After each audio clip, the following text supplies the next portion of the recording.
मुख्यमंत्री भुजनलाल शर्मा नई रोडवेज बसों को हरी झंडी दिखाएंगे। दोपहर 12 बजे हीरापुरा बस स्टैंड पर हरी झंडी दिखाएंगे।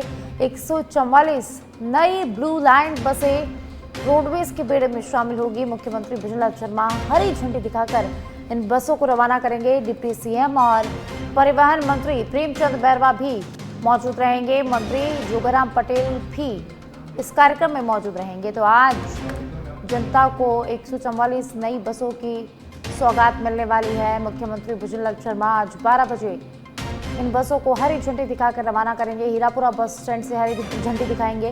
तो इस दौरान डिप्टी सीएम प्रेमचंद बैरवा मौजूद रहेंगे, मंत्री जोगाराम पटेल उनके साथ मौजूद रहेंगे। तो आपको बता दें कि कल यानी शनिवार को इन बसों को हरी झंडी दिखाई जानी थी, लेकिन कोई कारणवश इस कार्यक्रम को स्थगित कर दिया गया था, जिसके बाद आज मुख्यमंत्री भुजनलाल शर्मा 144 नई ब्लू लाइन बसों को हरी झंडी दिखाकर जनता को समर्पित करेंगे।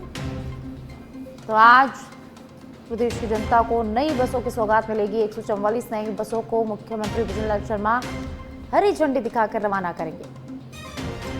तो इस कार्यक्रम में डिप्टी सीएम प्रेमचंद बैरवा मौजूद रहेंगे। इसी के साथ मंत्री जोगाराम पटेल भी इस कार्यक्रम में शामिल होंगे। तो दोपहर 12 बजे हीरापुरा बस स्टैंड पर मुख्यमंत्री भुजनलाल शर्मा इन 144 बसों को हरी झंडी दिखाकर प्रदेश की जनता को समर्पित करेंगे।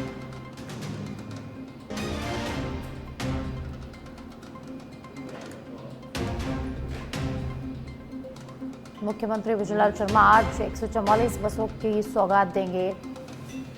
तो आज 144 नई बसों को हरी झंडी दिखाकर रवाना करेंगे। और ज्यादा जानकारी के लिए मेरे सहयोगी सुनील मेरे साथ फोन लाइन पर जुड़ चुके हैं, जानकारी उनसे लेंगे। सुनील, आज 144 बसों को हरी झंडी दिखाएंगे मुख्यमंत्री भुजनलाल शर्मा। कल ये कार्यक्रम होना था, जिसके बाद किसी कारणवश इसको स्थगित कर दिया गया और आज मुख्यमंत्री भुजनलाल शर्मा 144 नई बसों की सौगात देंगे। क्या कुछ जानकारी, कब ये कार्यक्रम रहने वाला है, किस तरीके का कार्यक्रम रहने वाला है?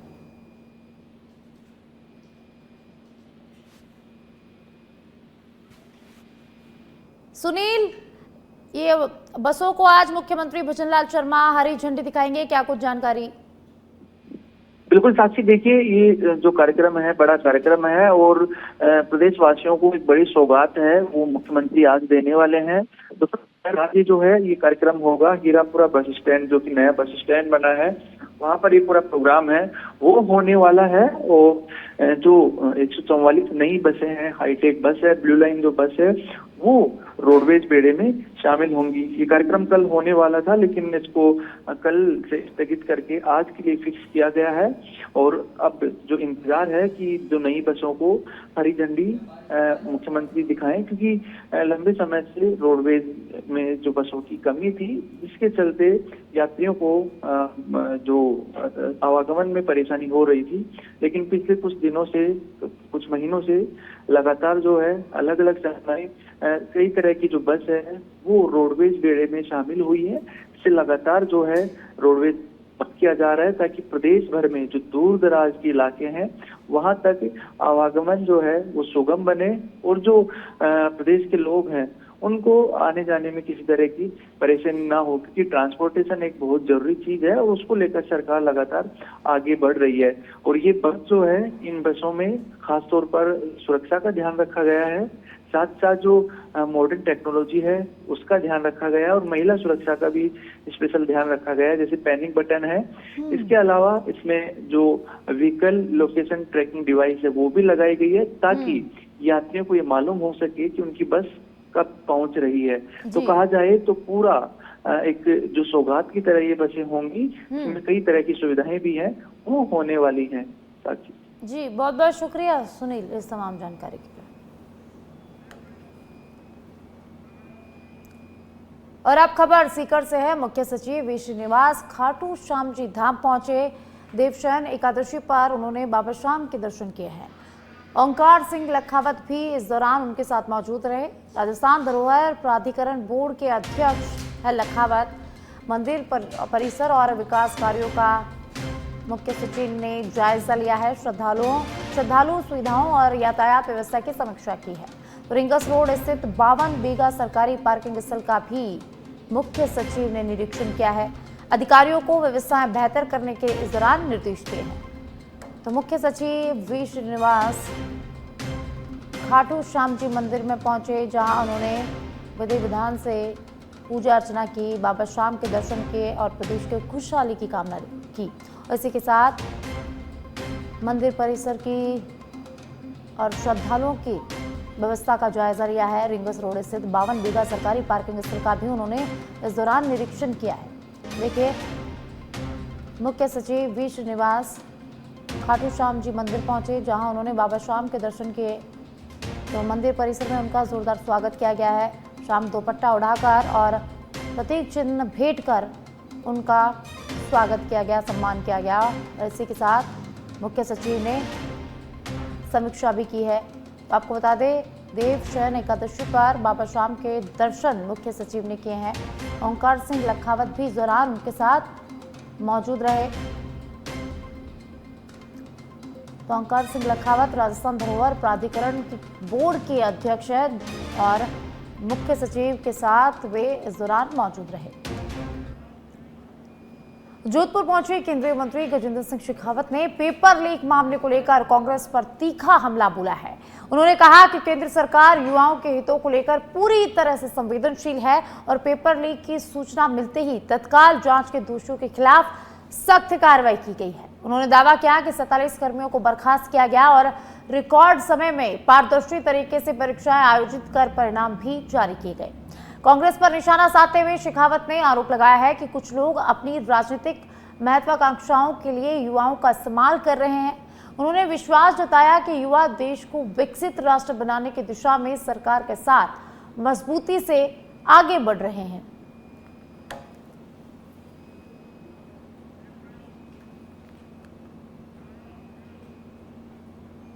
चलिए खबरों में आगे बढ़ेंगे। दौसा सांसद मुरारीलाल मीणा ने केंद्रीय मंत्री धर्मेंद्र प्रधान के इस्तीफे को लेकर बड़ा बयान दिया है।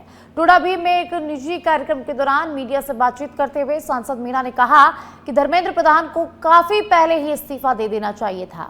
उन्होंने आरोप लगाया कि पिछले 10 से 12 सालों में पेपर लीक की घटनाओं से करोड़ों छात्रों का भविष्य प्रभावित हुआ है। मीणा ने कहा कि यह इस्तीफा धर्मेंद्र प्रधान ने खुद नहीं दिया, बल्कि जनता ने उनसे लिया है। उन्होंने शिक्षा व्यवस्था में आमूलचूल बदलाव, छात्रों पर दर्ज मामलों की वापसी और प्रधानमंत्री से माफी की मांग उठाई है।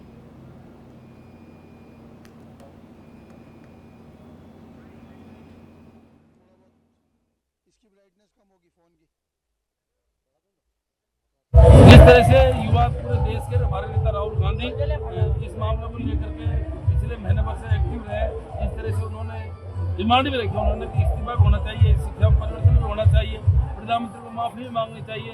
ये सारी बातें बहुत जरूरी है। जो छात्रों का केस हुई है जितने वो भी वापस लेना चाहिए। तो मैं इस्तीफा दी अच्छी बात है। ये साथ साथ में और भी जो डिमांड है उस डिमांडों को पूरी करनी चाहिए। और मैं समझता हूँ कि शिक्षा में पूरे देश की जो परिस्थिति चल रही है ठीक नहीं चल रही गवर्नमेंट में, शिक्षा में आमूलचूल परिवर्तन करना चाहिए।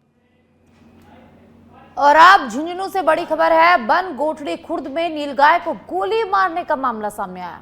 घायल नीलगाय ने बाबा राम बनदेव मंदिर परिसर में दम तोड़ दिया। वन्यजीव की मौत से ग्रामीणों में भारी आक्रोश देखा जा रहा है।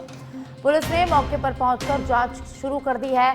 दोषियों की गिरफ्तारी और सख्त कार्रवाई की यहां पर ग्रामीणों द्वारा मांग की जा रही है। वन गोठड़ी खुर्द में नीलगाय को गोली मारने का मामला सामने आया। घायल नीलगाय ने मंदिर परिसर में दम तोड़ा। वन्यजीव की मौत से ग्रामीणों में भारी आक्रोश देखने को मिल रहा है। तो सूचना मिलते ही पुलिस मौके पर पहुंची और पुलिस ने पूरे मामले की जांच शुरू कर दी। इसी के साथ ग्रामीणों ने सख्त कार्रवाई और दोषियों की गिरफ्तारी की मांग की है।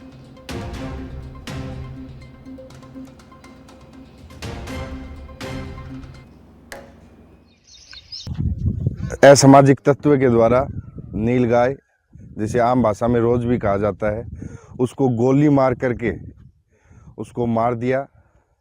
और वह नीलगाय बाबा बनदेव मंदिर है वहाँ आकर के उसने अपने प्राण त्याग दिए। पूरे गांव के लोग यहाँ इकट्ठा हैं।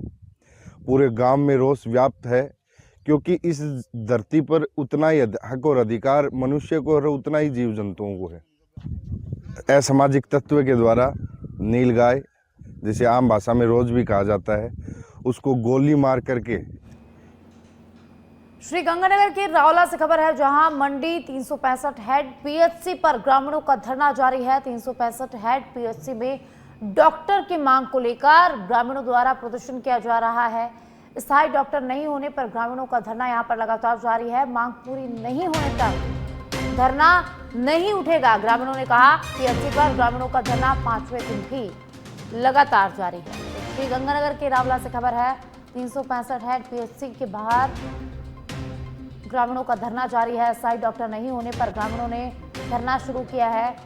तो स्थायी डॉक्टर की मांग की है और ग्रामीणों का कहना है कि मांग जब तक पूरी नहीं होगी, जब तक धरना नहीं उठेगा।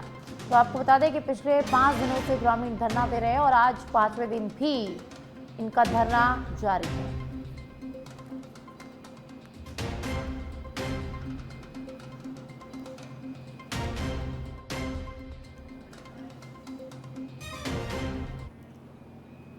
और अब धौलपुर से खबर है, जहां एक कार पेड़ से टकराकर अनियंत्रित हो गई। हादसे में 2 लोगों की दर्दनाक मौत हो गई है। 3 गंभीर रूप से घायल हुए हैं और गंभीर घायलों को हायर सेंटर रेफर कर दिया गया है।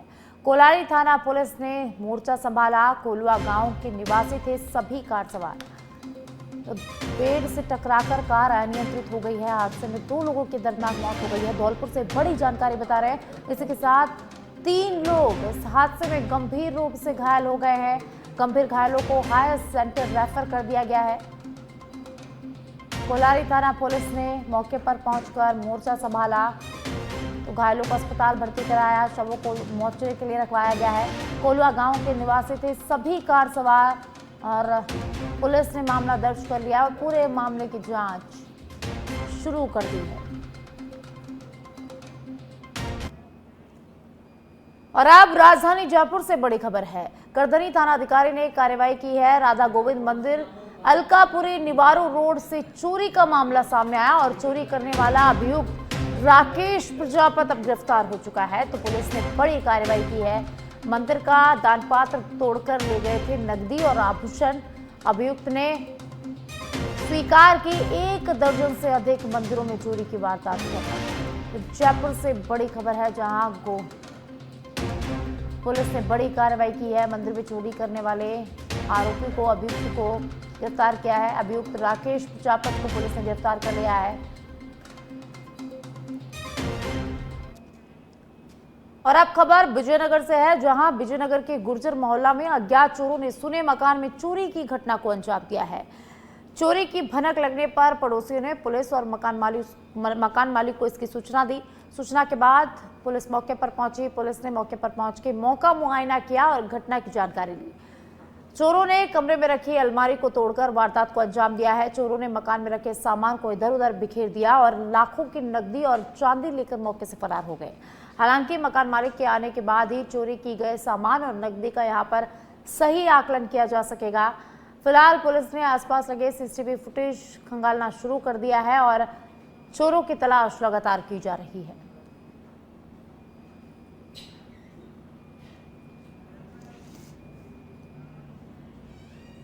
बांसवाड़ा जिले के गढ़ीवन नाका क्षेत्र की परतापुर हाउसिंग बोर्ड कॉलोनी में पैंथर की मौजूदगी से लोगों में दहशत का माहौल है। कॉलोनी वासियों ने अलग अलग स्थानों पर पैंथर दिखाई देने की सूचना वन विभाग को दी।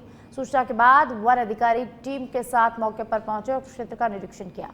वन विभाग ने पैंथर को सुरक्षित पकड़ने के लिए कॉलोनी में पिंजरा लगा दिया है। तो वहीं लोगों से सतर्क रहने, बच्चों को अकेले बाहर नहीं भेजने के साथ ही रात के समय अनावश्यक रूप से घरों से बाहर नहीं निकलने की सभी से अपील की है। वन विभाग लगातार क्षेत्र की निगरानी कर रहा है और पैंथर को पकड़ने के लिए क्षेत्र में पिंजरा लगा दिया गया है।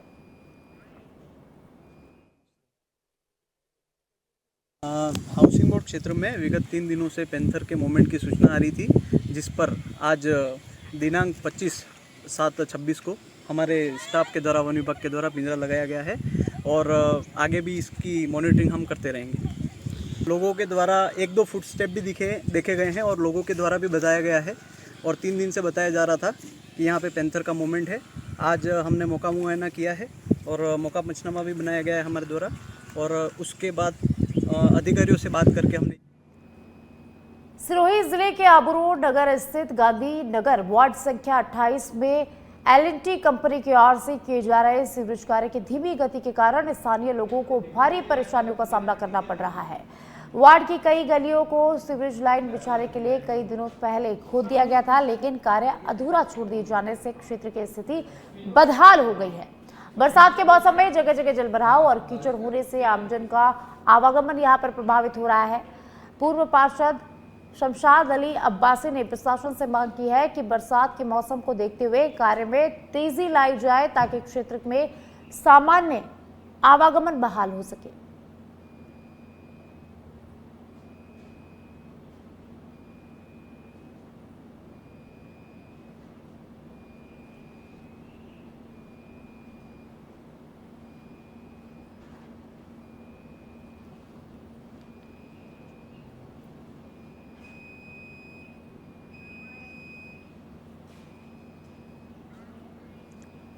राजस्थान के कई इलाकों में बारिश ने रफ्तार पकड़ी है। पिछले 24 घंटे में कभी रिमझिम तो कभी तेज बारिश हुई है। तो वीकेंड के चलते पर्यटक मौसम का आनंद ले रहे हैं। आबूराज में झरनों के आसपास सैलानियों की भारी भीड़ देखी गई।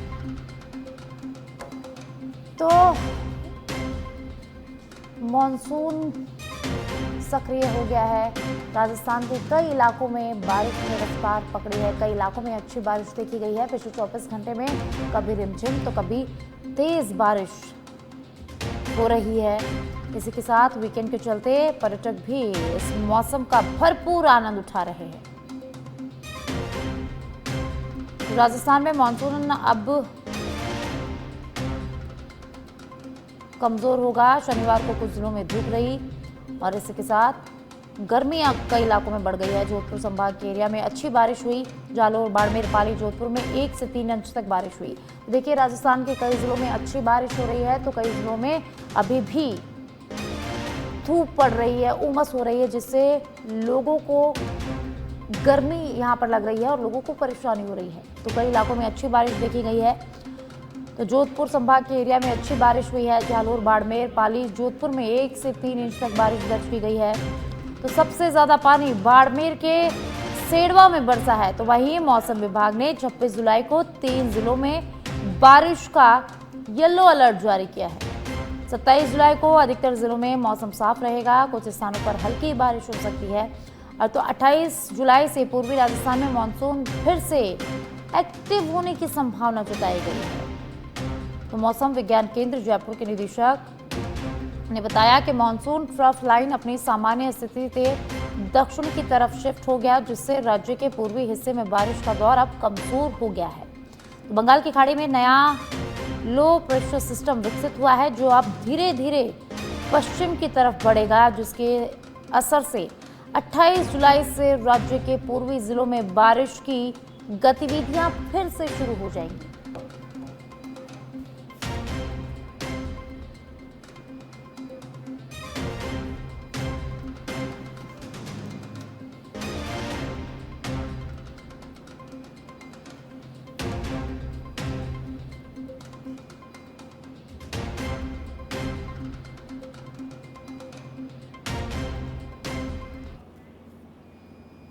तो मेरे साथ जयपुर से कुणाल लाइव जुड़ चुके हैं, बयाना से लक्ष्मीकांत जुड़ चुके हैं और इसी के साथ माउंट आबू से दीपक मेरे साथ लाइव जुड़ चुके हैं। तो कुणाल, मैं सबसे पहले आपके पास आऊंगी। कुणाल, प्रदेश के कई इलाकों में अच्छी बारिश हो रही है, लेकिन कई इलाकों में अभी भी धूप पड़ रही है। और अगर हम राजधानी जयपुर की बात करें तो राजधानी जयपुर का मौसम का क्या हाल है, क्या कुछ अपडेट है?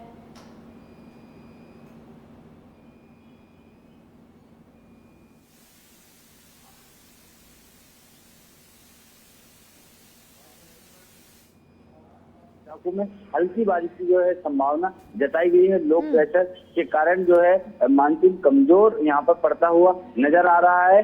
27 तारीख तक जो है हल्की पड़ता हुआ नजर आ रहा है। 27 तारीख तक जो है हल्की बारिश की संभावना जो है जताई जा रही है। 27 तारीख के बाद मौसम विभाग का कहना है एक बार फिर से जो है जो मानसून है वो मजबूत होगा और मानसून मजबूत होने के साथ जो जयपुर का इलाका है, जयपुर और आसपास का इलाका है, वहाँ पर बरसात की संभावना जताई जा रही है। जी कुणाल, अभी तक जयपुर में बहुत अच्छी बारिश हुई नहीं है, बूंदाबांदी रिमझिम हमने बारिश देखी है, लेकिन आने वाले कुछ दिनों में बारिश यहाँ पर बढ़ने वाली है, ये तय है। और अगर हम प्रशासन की बात करें, कुणाल, आप भी रोज ऑफिस आते हैं, मैं भी रोज ऑफिस आती हूँ, तो हमें कई बार जलभराव की स्थिति का सामना करना पड़ता है। ऑफिस आने में काफी परेशानियां होती है क्योंकि कई इलाकों में बहुत ज्यादा पानी भर जाता है। तो पानी ना भरे उसके लिए प्रशासन की तरफ से क्या कुछ तैयारी है, कुणाल? देखिए, क्योंकि जिस तरह से मानसून में जयपुर को जलपुर कहा जाता है, ऐसे में उन जगहों को प्रशासन के द्वारा चिन्हित किया गया है। जिला कलेक्टर में अलग मॉनिटरिंग हो रही है, नगर निगमों में अलग तरह मॉनिटरिंग होती है। जहां पर जल भराव की स्थिति हो जाती है वहां पर जो है बाकायदा बोर्ड लगाए गए हैं लोगों को चेतावनी के लिए। इसके अलावा नगर निगम में कंट्रोल रूम की स्थापना वहाँ पर की गई है। हेल्पलाइन नंबर भी मानसून को देखते हुए जारी किया गया है। प्रशासन मानसून को देखते हुए अलर्ट मोड पर काम कर रहा है। जल भराव की स्थिति कहीं पर ना हो, इसको लेकर लगातार जो फोर्स हैं उनको यहाँ पर, क्योंकि आने वाले समय में जब भारी बरसात होगी तो कई जगहों पर जल भराव की स्थिति हो जाएगी, कई तरह की परेशानी तैनात किया गया है। क्योंकि 27 तारीख के बाद मौसम विभाग का जो अनुमान है कि 27 तारीख के बाद एक बार फिर से जो है मानसून जो है सक्रिय हो जाएगा और जिसके बाद भारी बारिश की संभावना है। ऐसे में जो प्रशासन है भारी बारिश की संभावना है, ऐसे में जो प्रशासन है उसने अपनी तैयारियां पूरी कर ली है। इसके अलावा जो चिकित्सा विभाग है मानसून को देखते हुए मौसमी बीमारी है उसने भी अपनी जो तमाम तैयारियां हैं वो पूरी कर ली है। तमाम जो वार्ड हैं इसके लिए बनाए गए हैं और जो मौसमी बीमारी है उससे बचा जा सके इसके लिए टीमों को जो है बाकायदा इंस्ट्रक्शन दिए गए हैं। जी कुणाल, आप मेरे साथ बने रहिए। और अब माउंट आबू से दीपक का रुख मैं करूंगी। दीपक, माउंट आबू का मौसम बहुत सुहावना हो रखा है, काफी सुंदर माउंट आबू इस समय है और लोग यहाँ पर आनंद ले रहे हैं। तो अब चूंकि आज संडे है, वीकेंड है, तो पर्यटकों की संख्या में क्या इजाफा हुआ है और वहां पर कितनी संख्या में आज पर्यटक पहुंचे हैं, क्या कुछ जानकारी? देखिए साक्षी, जैसा कि मौसम का कहें तो पिछले 5 दिनों से लगातार बारिश हो रही है। कल भी पूरे 24 घंटे में कभी तेज कभी धीरे रिमझिम बारिश हो रही थी और आज भी अभी रिमझिम का दौर जारी है। ऐसे में पर्यटकों के लिए माउंट आबू आसपास के राज्यों से जो भी पर्यटक है उनके लिए यह पहली पसंद बन जाता है। मेरे सहयोगी किशन दिखाएंगे। देखिए पीछे का नज़ारा कितना खूबसूरत है, दूर वादियों तक कोहरा फैला हुआ है, हल्की हल्की बारिश हो रही है और नक्की झील पर इस वक्त हम खड़े हैं। नक्की झील का जो नज़ारा है वो अपने आप में मनोरम बना हुआ है और इसी नज़ारे का आनंद लेने के लिए पर्यटक यहाँ पर आते हैं। पिछले शनिवार और आज रविवार की बात करें तो हज़ारों की संख्या में पर्यटक यहाँ पर आए हैं। कल शाम को लगभग जाम जैसी स्थिति थी, यानी कहा जा सकता है कि पर्यटक काफ़ी संख्या में आए थे और पर्यटक इसी मौसम का आनंद लेने के लिए माउंट आबू आते हैं। और आप कहें तो चाय की थड़ियों पे, नाश्ते की दुकानों पर काफ़ी संख्या में पर्यटक नज़र आ रहे हैं जो सुबह सुबह गर्म चाय की चुस्कियाँ लेते हुए मौसम का आनंद ले रहे हैं। कुछ पर्यटक यहाँ सेल्फी लेते हुए भी नज़र आ रहे हैं और इन मनोरम दृश्यों को अपने कैमरे में कैद करते हुए भी नज़र आ रहे हैं। जी साक्षी जी, और अब बयाना से लक्ष्मीकांत का मैं रुख करूंगी। तो लक्ष्मीकांत, बयाना में मौसम को लेकर क्या अपडेट है? क्योंकि कुछ जिलों में तो बारिश हो रही है लेकिन कुछ जिलों में बारिश नहीं हो रही है, तो बयाना में मौसम का क्या अपडेट है? हाँ बिल्कुल साक्षी जी, आपको बताऊंगा पिछले 5-6 दिन से निरंतर बारिश का दौर चालू है। जो बारिश है बड़ी ही आंख में चोली खेल रही है, कभी बारिश आती है कभी चली जाती है। अगर आज की मैं बात करूं तो रात को करीबन 12 बजे से लेकर सुबह 4 बजे तक निरंतर जो रिमझिम बारिश है वो बारिश यहाँ पड़ी हुई है। और जब मैंने किसानों से इस बारिश के बारे में बात की थी कि ये बारिश किसी के लिए कितने फायदेमंद है, तो किसानों ने कहा ये किसी वरदान से कम नहीं है। जो रुक रुक के जो बारिश आ रही है, हल्की हल्की जो बारिश आती है, ये बड़ी ही लाभदायक है। ये सीधा जमीन में जाती है और फसलों को ही बड़ी लाभदायक है। मैं अपने सहयोगी से कैमरामैन से थोड़ा सा दिखाना चाहे तो जो बारिश है उस बारिश से किसानों की जो फसल है आप देखें इन पे बूंद सी आपको नजर आएंगी और जो जमीन है वो नमी है। ये नमी है, ये बड़ी ही अच्छी बताई गई है फसल के लिए। और कुछ किसान हैं उनसे मैं बात करना चाहूंगा चाची जी कि इस बारिश से क्या क्या फायदा है। पहले तो आपका बहुत बहुत स्वागत। जो बारिश है इससे क्या फायदा है? ये बारिश से बहुत फायदा है। पहले 8-10 दिन पहले बरसात नहीं हुई थी, किसानों को पानी देने की जरूरत थी, हमने ट्यूबवेल वगैरह चालू कर दी थी, लेकिन 8-10 दिन से बरसात हो रही है, दिन से पानी से घटा नहीं है, बिल्कुल सीधा फसल में जा रहा है, जमीन में जा रहा है। जमीन में नमी भी अच्छी है, फसल की बढ़ोतरी भी अच्छी है। सचिन जी, जैसे इन्होंने बताया जो रिमझिम बारिश है वो कहीं ना कहीं वरदान साबित हो रही है। इन्होंने बताया कि पहले जो बारिश रुक गई थी तो इनको डीजल से खेतों में कृषि में पानी देना पड़ रहा था, कहीं अब जाके वो बंद हो गया और उनके चेहरों पे एक मुस्कान सी नजर आ रही है कि ये जो बारिश है बहुत ही लाभदायक साबित हो रही है। साक्षी जी जी, तो प्रदेश में बारिश का दौर जारी है, कहीं कम तो कहीं ज़्यादा बारिश हो रही है। तो बहुत बहुत शुक्रिया आप सभी का इस तमाम जानकारी के लिए। तो प्रदेश में कई इलाकों में अच्छी बारिश देखी गई है और कई इलाकों में धूप होने से लोगों को गर्मी का सामना करना पड़ा।